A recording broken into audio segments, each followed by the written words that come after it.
Hola, hola a todos y bienvenidos a Historia Full. Bueno, en el video anterior hablamos acerca de la historia de Macedonia durante la Edad Media, así que en el video de hoy vamos a hablar acerca de los Xiongnu, un pueblo nómada del Asia Central, así que sin nada más que agregar, comenzamos de una con el tema. La zona de Mongolia fue habitada por varios pueblos nómadas esteparios, el primero de ellos los Xiongnu. Los Xiongnu fueron una confederación de pueblos nómadas de las estepas orientales, generalmente esparcidos por toda Mongolia. Según los documentos del historiador Sima Qian, quien fue probablemente el historiador más importante de la antigua China, muestra que desde el siglo III a.C., los Xiongnu ya controlaban un vasto territorio a lo largo de las estepas orientales hasta llegar a mantener cierto control sobre las más lejanas zonas del noreste, e incluso llegaron a controlar algunos estados cercanos al norte de la ruta de la Sea.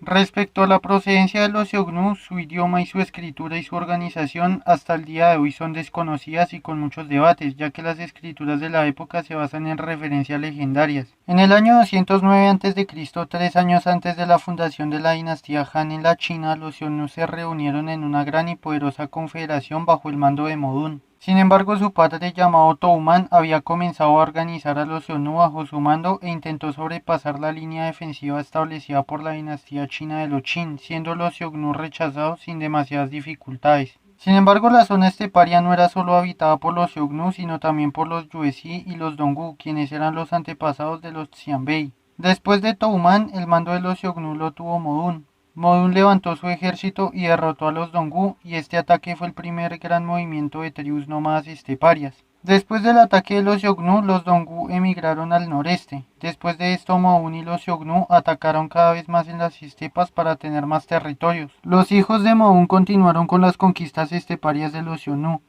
Quien asumió el mando después de Modun fue Lao Shan Chanyu. Él asumió el mando de la confederación y se enfrentó contra los ejércitos chinos de la dinastía Han.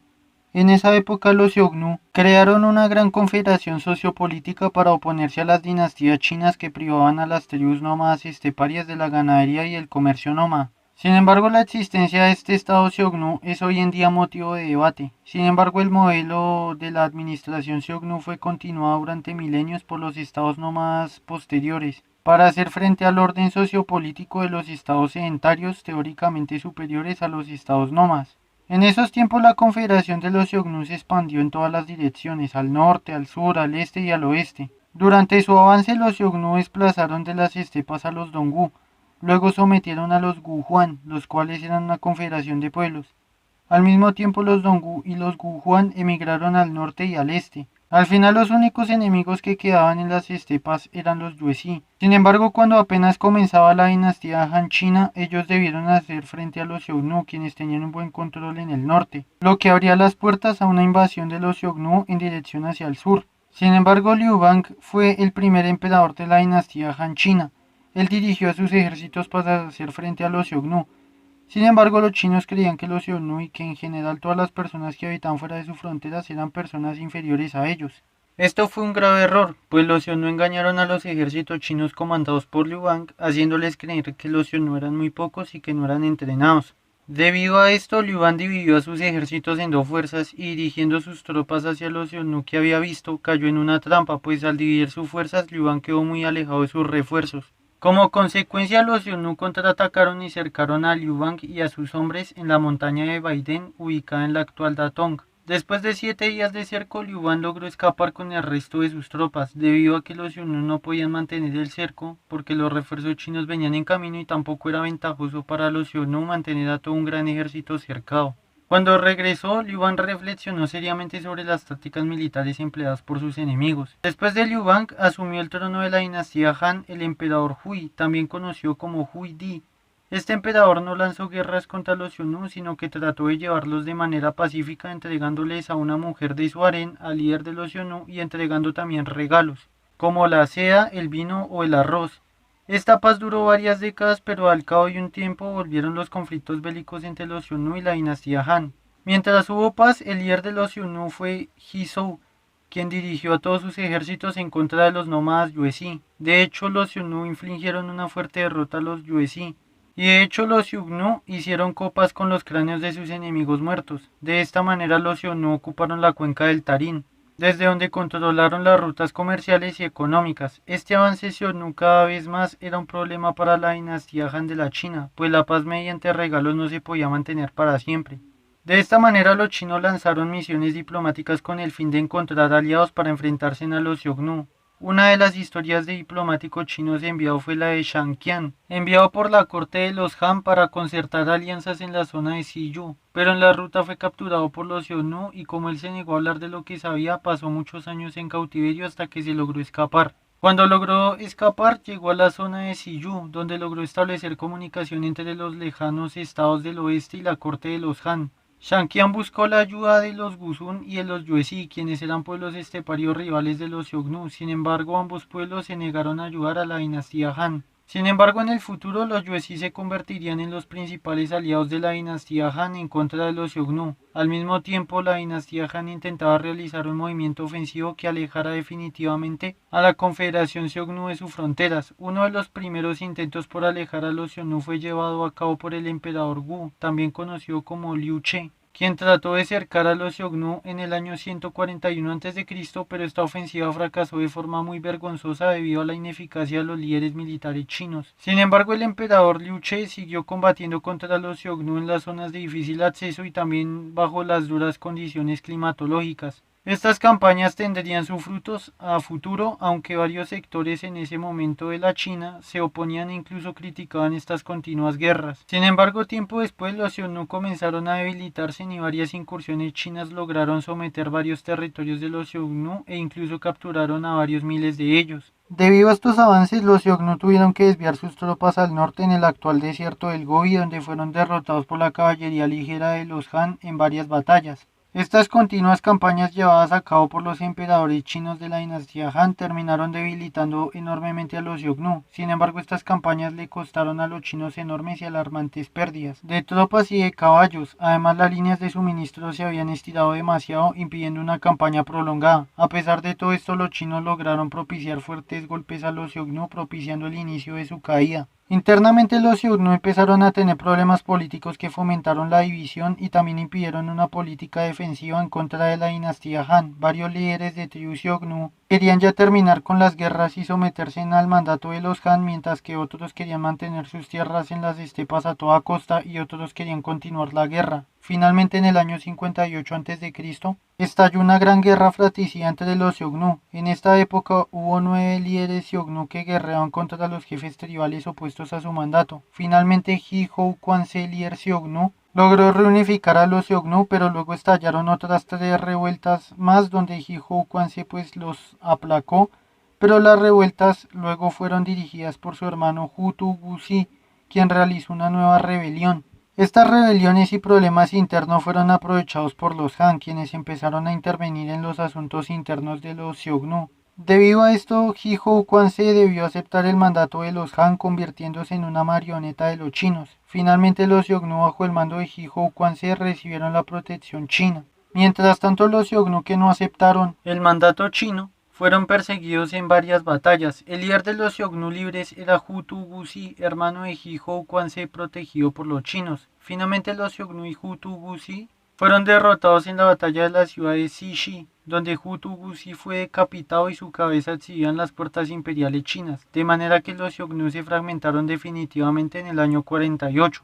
Los Xiongnu del sur se ubicaron en la región de Ordos como vasallos y subordinados de los Han, y los Xiongnu del norte bajo la presión de los Han tuvieron que emigrar al oeste a la región de Altai, donde perdieron sus tierras y fueron hostigados por los nómadas Xianbei. Los Xiongnu del sur, aliados de los Han, pronto se influenciaron por la cultura china hasta que fueron absorbidos.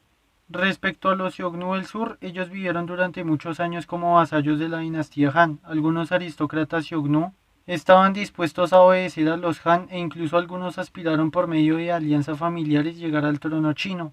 Sin embargo, otros deseaban salir del mandato de los Han e incluso unirse con los Xiongnu del norte que vivían en la región de Altai. Cuando comenzó el final de la dinastía Han en China, estallaron guerras internas en un periodo histórico de China conocido como los Tres Reinos. Se sabe que el ministro chino Cao Cao utilizó a los Xiongnu del Sur como parte de su caballería en las guerras posteriores a la caída de la dinastía Han. Cuando se estableció la dinastía Jin, China se mantuvo unida por un tiempo. Sin embargo, el norte fue invadido por los pueblos esteparios nómadas, entre los que habían algunas tribus Xiongnu del Sur. En esa época, un Xiongnu del sur llamado Liu Yuan afirmó ser descendiente de la dinastía Han y él conquistó varios territorios chinos en el año 311, incluyendo el punto final de la ruta de la seda, y también ocuparon Chang'an, la cual usaron como capital por varios años. Este reino Xiongnu decayó durante las guerras previas a la formación de la dinastía Wei del Norte. Respecto a los Xiongnu del Norte, emigrados a las montañas de Altai, de ellos no se tuvo información durante al menos 2 siglos. Sin embargo, algunos documentos chinos del estado Wei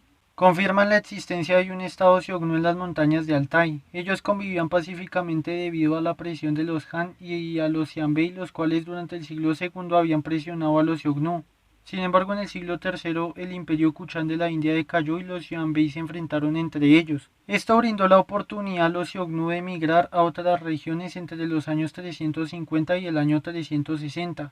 En esa época varias oleadas de Xiongnu se dirigieron a río Yasartes entrando en tierras iranias, mientras que otros Xiongnu se dirigieron al Volga y a la estepa póntica en Europa Oriental. Los Xiongnu que entraron en Persia fueron documentados por los romanos y por el historiador romano Amiano Marcelino, quien los definió explícitamente como hunos. Los persas documentaron la llegada de los Xiongnu llamándolos sionitas. Los persas sasánidas llegaron a un acuerdo con los sionitas y juntos combatieron al imperio romano. Tiempo después los sionitas crearon la dinastía Kiarita que gobernó dentro de Persia en las zonas de Sagodiana, Bactriana y Gandhara. Ellos luego incursionaron en el Panjab y entraron en guerra con el imperio Gupta de la India, al cual hicieron decaer. Estos ataques fueron registrados en textos de la época como las incursiones hunas. Mientras esto acontecía, otra rama de los Xiongnu llegaron a Persia y fueron documentados por los persas como los Heftálitas. Los persas buscaron una alianza con los Heftálitas para acabar con la dinastía Kiarita. Sin embargo, en batallas posteriores, la dinastía Kiarita decayó entre la alianza de persas y Heftálitas en el año 467. Tiempo después, los Heftálitas entraron en guerra con los persas y luego de varias escaramuzas y batallas, los persas se aliaron con los pueblos nómadas de los Gokturk, quienes eran un pueblo túrquico, y en el año 557 derrotaron a los Heftálitas y así acabó la historia de los Xiongnu en Persia. Mientras esto sucedía, otras ramas de los Xiongnu entraron en el Cáucaso y luego a la estepa póntica. Ellos rápidamente avanzaron a través del río Volga y el río Don, donde sometieron a los sarmatas y a los alanos. Luego avanzaron en dirección a la cuenca del río Dnieper, sometiendo a los ostrogodos. Ante esto, los visigodos se pusieron en fuga, entrando en el Imperio Romano Oriental. A esta altura los Xiongnu eran conocidos como hunos, quienes ya controlaban extensas tierras desde el mar Caspio hasta el río Danubio. En su avance los guepios, los hérulos y los esirios germanos fueron sometidos al igual que los protoeslavos. En el año 395 comenzaron a llegar informes alarmantes al Imperio Romano. Los hunos causaron la migración masiva de vándalos, juevos, alanos y burgundios, quienes cruzaron el río Rin y en el año 406 devastaron la Galia e Hispania. Luego Roma fue saqueada en el año 410 por los visigodos, dando comienzo a las invasiones germanas. Mientras tanto, los hunos atacaron Roma violentamente e impusieron un pago de tributos. En esta época, Bleda y Atila devastaron varias provincias romanas e incluso cercaron Constantinopla, pero no la pudieron tomar. Los romanos tuvieron que pagar tributo y Atila y Bleda se retiraron al norte del Danubio. Posteriormente, en el año 445, Atila se coronó rey luego de que su hermano Bleda muriera en una cacería. Atila hostigó al Imperio Romano en varias oportunidades hasta que los romanos y los visigodos se unieron en contra de los hunos. En el año 451, los romanos y los visigodos derrotaron a Atila en la batalla de los Campos Cataláunicos. Para el año 453, los hunos atacaron varias provincias romanas, avanzando hasta la propia Roma. Sin embargo, muchos hunos murieron por la peste que asolaba Roma y también por la hambruna. Finalmente, cuando murió Atila en el año 453 en su noche de bodas, los hunos dejaron de ser una potencia en Europa. En ese momento, los pueblos eslavos y germanos aprovecharon y se rebelaron en contra de los hunos, y los hunos fueron derrotados por los pueblos sometidos en la batalla de Eneo. Tras el desmoronamiento del Estado huno, ellos se dividieron en unos occidentales y unos orientales. Sin embargo, fueron igualmente derrotados por los visigodos. Años previos a la caída del Imperio Romano comenzó el periodo de las grandes migraciones, donde pueblos germanos, eslavos, iranios y túrquicos y mongoles se movían por las estepas causando devastaciones en grandes imperios del mundo antiguo. Los restos de los hunos tuvieron que hacer frente a los pueblos túrquicos llegados desde el este, los ogures, los araguros y los onoguros. Debido a esto, los hunos se dividieron una vez más en dos grupos, los cutriguros y los utiguros, quienes fueron mercenarios de los bizantinos en el siglo VI. Finalmente, varios pueblos túrquicos como los onoguros y los cutriguros y utiguros fueron sometidos por los ávaros y luego estos pueblos sometidos formarían el núcleo de los protobúlgaros, el cual años después evolucionaría en la primitiva Gran Bulgaria.